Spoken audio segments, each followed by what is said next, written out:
नमस्कार, आप देख रहे हैं सत्य हिंदी और मैं हूं आपके साथ कृति सिंह। आइए रुक करते हैं इस वक्त की बड़ी खबरों की ओर। ट्रंप और जेलेंस्की के बीच शांति योजना के ज्यादातर बिंदुओं पर बनी सहमति। हालांकि जमीन और डोनबास से जुड़े मुद्दे अब भी अटके। ट्रंप बोले कुछ हफ्तों में खत्म हो सकता है युद्ध। यूक्रेन के राष्ट्रपति वोलोदिमिर जेलेंस्की और अमेरिका के राष्ट्रपति डोनाल्ड ट्रंप ने फ्लोरिडा में हुई अपनी मुलाकात को बेहद सकारात्मक बताया। जेलेंस्की ने कहा कि 20 बिंदुओं वाली शांति योजना पर करीब 90% सहमति बन चुकी है।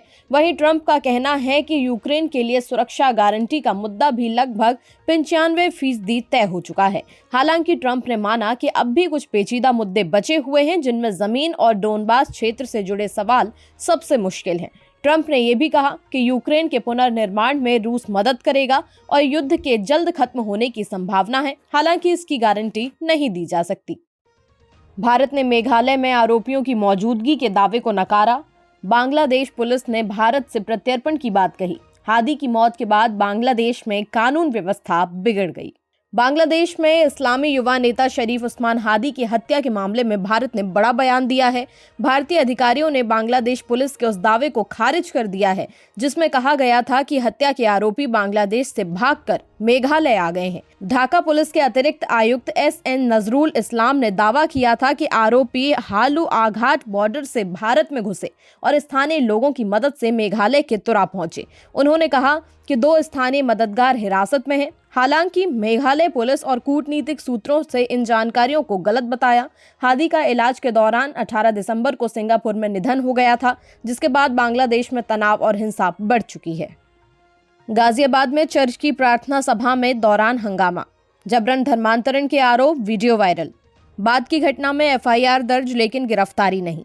उत्तर प्रदेश के गाजियाबाद में 21 दिसंबर को एक चर्च में उस वक्त तनाव पैदा हो गया जब हिंदू संगठन से जुड़े कुछ कार्यकर्ता प्रार्थना सभा के दौरान अंदर घुस गए।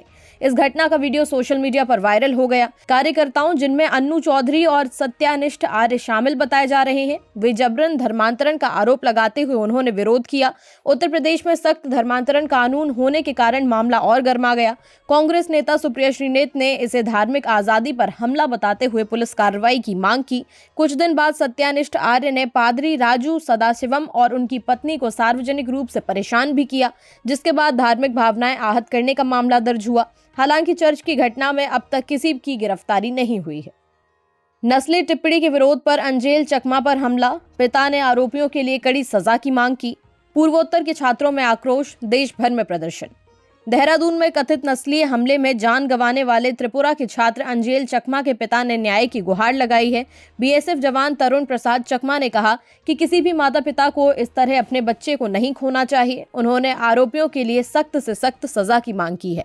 24 वर्षीय अंजेल पर 9 दिसंबर को हमला हुआ था, जब उन्होंने अपने छोटे भाई पर की गई नस्लीय टिप्पणी का विरोध किया। गंभीर हालत में अस्पताल में 17 दिन तक जिंदगी से जूझने के बाद उनकी मौत हो गई। घटना के बाद पूर्वोत्तर के छात्रों और में बहुत ज्यादा गुस्सा है और कई जगह विरोध प्रदर्शन हो रहे हैं। पुलिस ने मामले में हत्या की धाराएं जोड़ी हैं और कई आरोपियों को गिरफ्तार किया गया है। बरेली में जन्मदिन पार्टी के दौरान बजरंग दल ने मचाया कैफे में हंगामा। लव जिहाद के आरोप में 2 मुस्लिम युवकों से मारपीट, 2 नामजद आरोपियों समेत 25 अज्ञात पर एफआईआर, तलाश जारी। उत्तर प्रदेश के बरेली में शनिवार को एक कैफे में उस वक्त अफरा तफरी मच गई जब करीब 2 दर्जन लोगों ने बर्थडे पार्टी के दौरान वहां घुसकर तोड़फोड़ और मारपीट की। आरोप है कि हमलावरों ने पार्टी में मौजूद 2 मुस्लिम युवकों को लेकर लव जिहाद के आरोप लगाए और स्टाफ व दोस्तों के साथ मारपीट की। इस घटना के वीडियो सोशल मीडिया पर वायरल हो रहे हैं। कैफे मालिक की शिकायत पर पुलिस ने ऋषभ ठाकुर और दीपक पाठक समेत 25 अज्ञात लोगों के खिलाफ एफआईआर दर्ज की है। फिलहाल सभी आरोपी फरार हैं। पुलिस ने शांति भंग के आरोप में 2 युवकों और कैफे मालिक को हिरासत में लिया था, जिन्हें बाद में जमानत पर छोड़ दिया गया। पुलिस सीसीटीवी फुटेज के आधार पर आरोपियों की तलाश कर रही है। आरएसएस की संगठन शक्ति की तारीफ से कांग्रेस में मतभेद, शशि थरूर ने किया समर्थन, कई नेताओं ने जताई आपत्ति। दिग्विजय सिंह ने दी सफाई, विचारधारा से असहमति दोहराई। कांग्रेस नेता दिग्विजय सिंह की एक सोशल मीडिया पोस्ट ने पार्टी के भीतर नया विवाद खड़ा कर दिया है। दिग्विजय सिंह ने आरएसएस बीजेपी की संगठनात्मक मजबूती की तारीफ करते हुए कहा कि मजबूत संगठन से ही कोई कार्यकर्ता मुख्यमंत्री और प्रधानमंत्री तक बन सकता है। उनकी इस टिप्पणी को कांग्रेस में कई नेताओं ने नापसंद किया, जबकि शशि थरूर ने इसका समर्थन करते हुए संगठन को मजबूत करने की जरूरत बताई। वहीं पवन खेड़ा और मणिकम टैगोर जैसे नेताओं ने आरएसएस से सीखने की बात को खारिज किया। विवाद बढ़ने पर दिग्विजय सिंह ने सफाई दी कि वो आरएसएस की विचारधारा के खिलाफ हैं, लेकिन उसकी संगठन क्षमता की बात कर रहे हैं। इस मुद्दे पर बीजेपी ने भी कांग्रेस पर हमला तेज कर दिया है। सीबीआई ने दिल्ली हाई कोर्ट के फैसले को सुप्रीम कोर्ट में दी चुनौती। उन्नाव रेप केस पीड़िता ने न्याय और सुरक्षा की गुहार लगाई। दूसरी सजा के चलते कुलदीप सेंगर फिलहाल जेल में रहेगा। उन्नाव रेप केस में दोषी ठहराए गए पूर्व बीजेपी विधायक कुलदीप सिंह सेंगर को मिली राहत के खिलाफ सीबीआई की याचिका पर सोमवार को सुप्रीम कोर्ट सुनवाई करेगा। दिल्ली हाई कोर्ट ने 23 दिसंबर को सेंगर को उम्र कैद की सजा पर रोक लगा दी थी।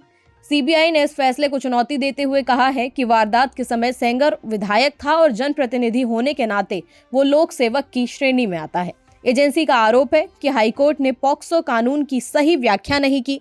वहीं पीड़िता ने सुप्रीम कोर्ट से न्याय की उम्मीद जताई है और यूपी के मुख्यमंत्री योगी आदित्यनाथ से अपनी सुरक्षा की मांग की है। हालांकि सेंगर अभी पीड़िता के पिता की हिरासत के मौत के मामले में जेल में ही रहेगा।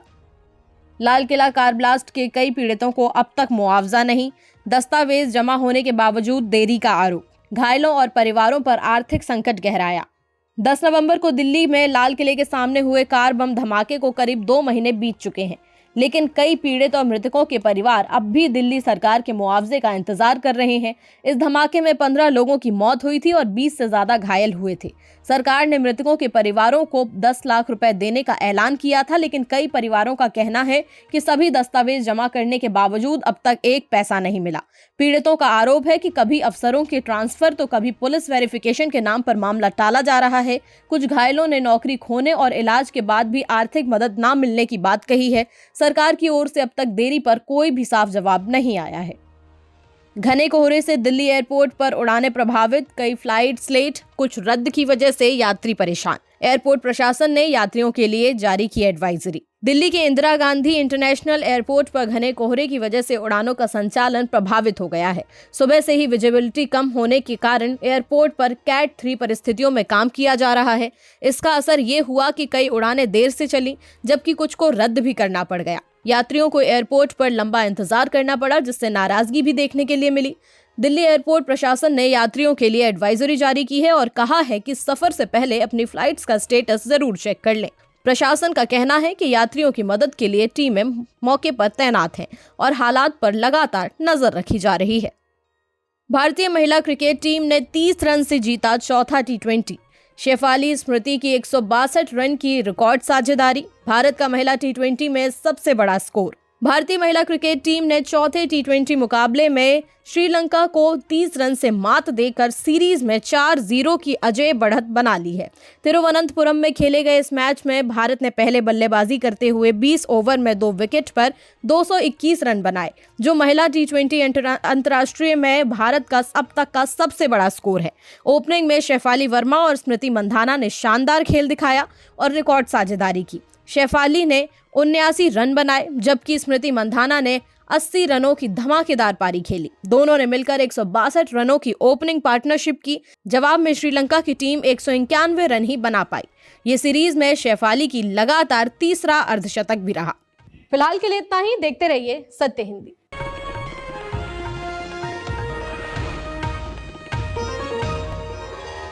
Copyright disclaimer under Section 107 of the Copyright Act 1976. Allowance is made for fair use for purposes such as criticism, comment, news reporting, scholarship, and research.